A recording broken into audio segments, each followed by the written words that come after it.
Olá, graça e paz do Senhor Jesus seja com todos nós. Uma ótima sexta-feira para todos. Hoje é dia 28 de maio de 2021. Ao som aqui de Luma Eupídio. Nós vamos começando o nosso devocional de hoje.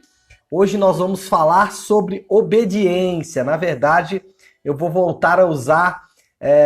eu faço isso às vezes aí nos nossos devocionais. Às vezes eu uso só uma palavra, às vezes eu uso uma frase que está dentro do devocional, às vezes um versículo bíblico. E hoje eu vou usar um versículo bíblico que está lá em primeiro, a pastora Flávia me corrigiu que eu estava falando primeiro, porque é um livro, né?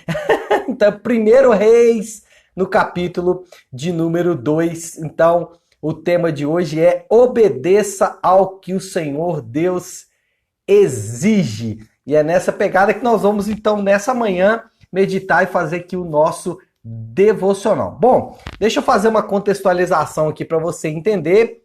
Já de imediato, quero incentivar você que leia os textos bíblicos, né? De preferência, leia antes do nosso devocional aqui, ou se você não consegue, porque às vezes é muito cedo, você pode optar em ler num dia anterior, mas leia os textos anteriormente para que na hora que a gente começar o devocional aqui, você já tenha uma ideia daquilo que nós estamos falando aqui. Então, só para contextualizar, Davi está de fato chegando ao fim da sua vida, já fez a sucessão do trono, já passou a coroa para o seu filho Salomão. Nesse início, Salomão enfrenta vários problemas e Davi deixa ali algumas tarefas bem espinhosas para Salomão. Salomão tem que fazer literalmente uma limpeza no reino, porque alguns indivíduos não haviam se conduzido de forma correta, não estavam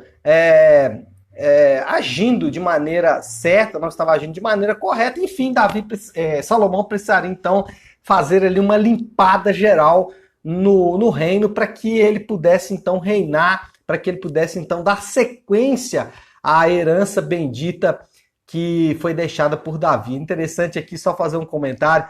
Eu já vi algumas pessoas dizendo, né, aquela expressão, meu pai andou na bicicleta, eu andei no carro e meu filho vai andar no avião, né?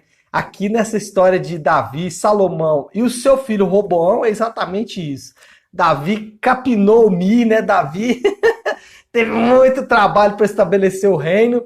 Depois Salomão ainda teve um pouco mais de trabalho, mas foi Roboão que basicamente usufruiu disso aí. A gente percebe que ele foi um menino mimado. Mas nós vamos falar de Roboão lá na frente. Por enquanto, vamos focar aqui em Salomão. Bom, Davi está à beira da morte, o seu leito de morte já o está chamando, e aí ele chama o seu filho, ele reúne-se com o seu filho, despede-se do seu filho e do seu herdeiro, e no seu discurso de despedida, ele aconselha solenemente o seu filho.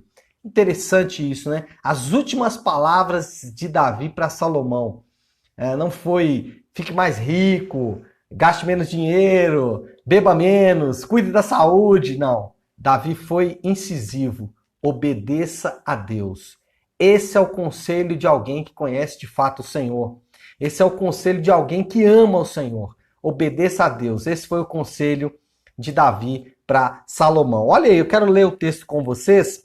Capítulo 2 de 1 Reis, versículo de número 3 e versículo de número 4. Isso aqui é o conselho de um pai moribundo. Olha o que disse.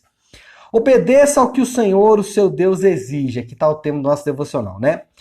Ande nos seus caminhos e obedeça aos seus decretos, aos seus mandamentos, às suas ordenanças e aos seus testemunhos. Na verdade, a mesma coisa aqui, né?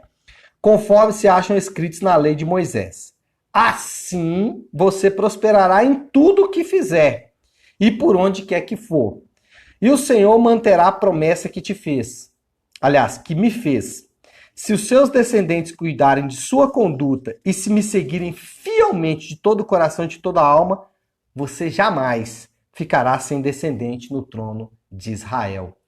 Então, esse foi o conselho de Davi para Salomão. Obedeça a Deus que você vai prosperar e o meu trono, a promessa que Deus fez para mim, vai se manter perpétua, nós teremos sempre um descendente no trono. Esse é o conselho de Davi para Salomão, e é a partir desse conselho que eu quero fazer aqui o nosso devocional. Eu quero só contar uma história para vocês aqui antes de dar sequência. Estava me lembrando, quando eu era bem garoto, assim, tinha lá os seus 14, 15 anos, né?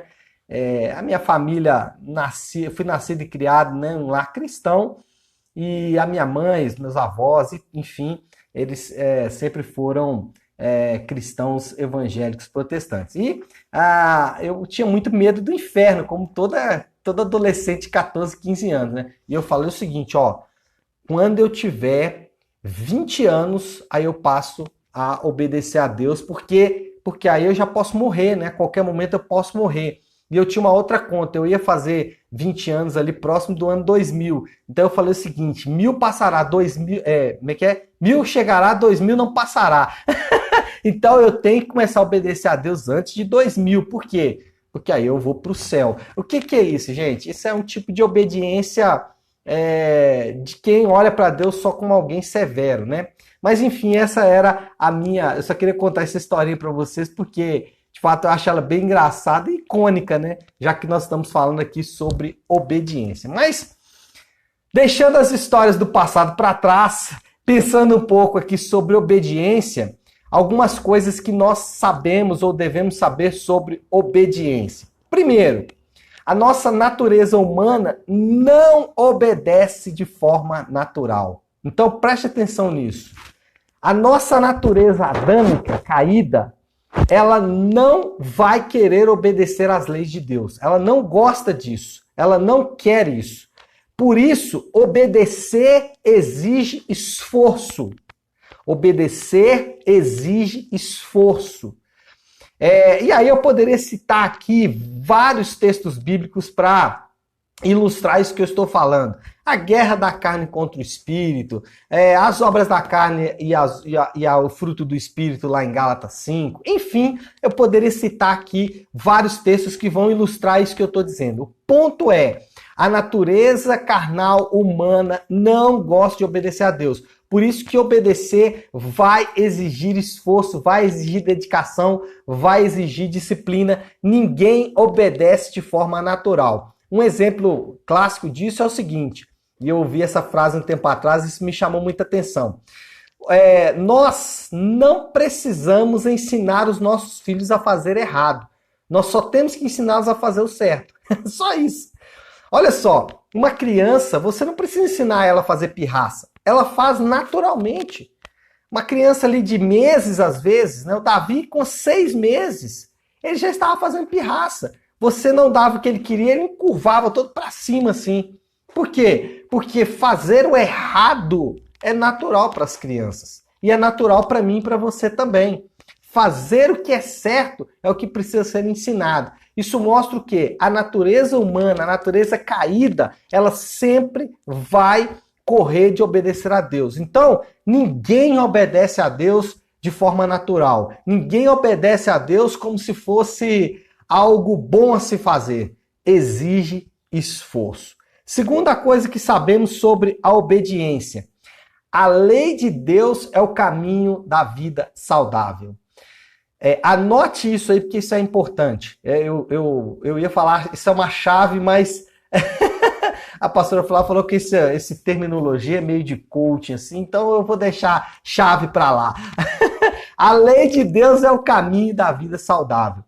É óbvio que não sou eu que estou dizendo isso.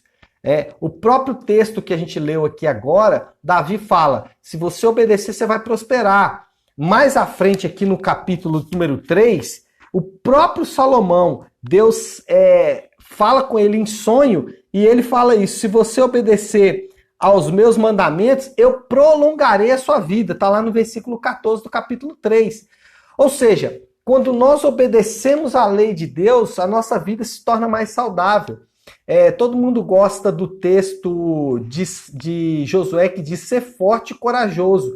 Mas o ser forte e corajoso está ligado também ao meditar na lei de Deus de dia e de noite. As pessoas esquecem do meditar na lei de Deus de dia e de noite. E vai só pro prosperar, né? Vai só pro ser forte e corajoso. Mas o ser forte e corajoso está intimamente ligado com a obediência, com a meditação na lei de Deus. Então, a palavra de Deus, os mandamentos de Deus, por mais que eles sejam, como eu disse agora há pouco, um esforço, demande um esforço, que você não obedece naturalmente, a ética de Deus descrita em seus mandamentos, a ética de Deus para o casamento, quando Deus diz, olha, sexo só dentro da aliança, né? Sexo antes da aliança, o sexo fora da aliança, vai trazer consequências ruins. E a gente está vendo as consequências na nossa sociedade. As pessoas não admitem, mas né? Deus diz não divórcio. E as pessoas se divorciam como se fosse algo natural, por incompatibilidade de gênios. De gênios, né? É isso mesmo, por incompatibilidade. Mas enfim, as pessoas desobedecem à lei de Deus e acham que isso é normal. Entendeu? Então, obedecer à lei de Deus traz uma vida saudável. E desobedecer à lei de Deus vai trazer consequências para mim e para a sua vida também. Né? Então, a obediência à lei de Deus é uma inteligência em primeiro lugar. É um ato de inteligência. Por quê? Porque você vai... isso vai ocasionar para você vida saudável. Agora, obedecer à lei de Deus não é publicar versículo na rede social. Não é isso. Obedecer à lei de Deus não é pensamentos a partir das escrituras, não.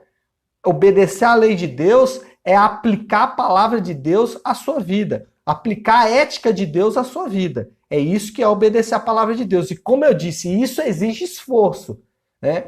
Então, ficar publicando versículozinho na rede social não transforma a vida. O que transforma a vida é a obediência aos mandamentos de Deus. É a obediência à palavra de Deus. A ética de Deus em todas as áreas da nossa vida. E, em terceiro lugar, aqui está o segredo, ou a chave. Aqui está o segredo. Não obedecemos para sermos aceitos por Deus. A obediência só é efetiva quando feita por gratidão. Aqui está o segredo. A obediência só é efetiva quando é feita por gratidão. Lembra que eu disse que eu obedeceria para não ir para o inferno? Essa não é a maneira de obedecer a Deus. Quem obedece a Deus assim, na verdade, não está obedecendo a Deus, está obedecendo a si mesmo. Por quê? Porque ele está obedecendo para obter ganhos de Deus. Está obedecendo para obter coisas boas de Deus. Ainda que, como eu disse agora há pouco, obedecer a Deus vai trazer uma vida saudável, o cerne da obediência, o resultado da obediência, que é a vida saudável, não deve ser o motivo para a obediência. O resultado é uma vida saudável, mas isso não deve motivar a obediência. A obediência deve ser motivada por um coração grato à obra de Deus na sua vida. Nós obedecemos não para obtermos algo de Deus, mas nós obedecemos porque obtemos algo de Deus. Eu sempre faço uma ilustração, e eu quero finalizar com ela, de alguém que tem um problema crônico de coração e ele vai morrer. Só que um rei muito importante de um outro reino se oferece para entregar o seu coração para que aquela pessoa que está condenada à morte continue vivendo. Só que para que entregue o coração, ele vai ter que morrer. E ele o faz. Ele vai morrer e dar o seu coração para que aquela pessoa continue vivendo.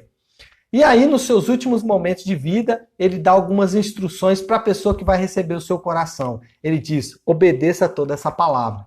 Essa é a história da graça. Jesus morreu no meu e no seu lugar, para que nós pudéssemos viver. Ele experimentou a morte para que eu e você pudéssemos viver. Nós não vamos morrer mais. Eu e você, quem está em Cristo, quem está unido em Cristo, não morre mais. A morte não é uma realidade mais. Jesus experimentou essa morte. Jesus experimentou essa dor para que eu e você vivêssemos. E ele deixou a palavra dele como forma de gratidão ao que ele fez por mim e por você. Como não obedecer a um Deus assim? Por isso que, tanto aqui, né, em 1 Reis, como no Novo Testamento, é dito sobre obediência de coração e de alma. Não obediência forçada, não obediência como um animal, né, que precisa de cabresto. Não, uma obediência de coração, por inteligência. Peraí, ele morreu no meu lugar, deixou a palavra dele para que eu pudesse viver. Então é isso, pessoal. Bom, vamos orar, vamos colocar tudo isso aí diante do Senhor, vamos consagrar aí a nossa sexta-feira e colocando tudo isso aí diante do Senhor. Amém? Vamos orar? Se você puder, então, pare aí um pouquinho aquilo que você está fazendo e vamos juntos buscar ao Senhor. Eu quero hoje, como tenho feito aí nos dias anteriores, eu quero orar a oração do Pai Nosso. Se alguém disse assim, pastor, já que você confunde tantos termos, né? Por que você não lê em vez de você tentar acertar? Eu falo, olha, essa é a sua sugestão, uma boa sugestão. Vou fazer isso. Então vamos orar a oração que o Senhor nos ensinou, que está lá em Mateus capítulo 6, a partir do verso 9. Vamos orar? Feche seus olhos e oremos. Pai nosso que estás nos céus, santificado seja o teu nome. Venha o teu reino e seja feita a tua vontade, assim na terra como no céu. Dá-nos hoje o nosso pão de cada dia e perdoa as nossas dívidas, assim como perdoamos aos nossos devedores.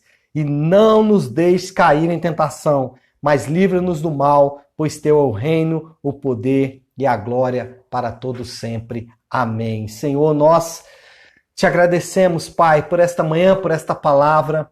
Te agradecemos, Senhor Deus, pela tua graça, pela tua misericórdia derramada sobre as nossas vidas. Louvamos e engrandecemos o teu nome que é santo. Pedimos, Senhor Deus, que o Senhor nos ajude na obediência à tua palavra. Tua palavra que é viva, que é eficaz, que é mais cortante do que uma espada de dois gumes. Palavra, Senhor Deus, que nos alimenta e que também nos desafia. Que nós possamos nos apegar à tua doce palavra, Senhor Deus, e obedecermos, não para com isso sermos aceitos, mas sim obedecermos porque o Senhor morreu em nosso lugar e se entregou em nosso favor. Oramos, Pai, por aqueles que estão enfermos, por aqueles que perderam entes queridos e por aqueles, Pai, que precisam de suprimento em suas casas. Abençoa cada um de acordo com a tua misericórdia. Assim nós oramos, em nome de Jesus. Amém, amém e amém. Amém, pessoal? Bom, então é isso. Que Deus te abençoe. Uma ótima, excelente sexta-feira para todos. Amanhã nós estaremos aqui de volta às 7h30 da manhã. Amanhã é sábado, mas nós vamos estar aqui com o nosso devocional, tá bom? 7h30 da manhã estaremos juntos. Deus abençoe. Ótima sexta-feira.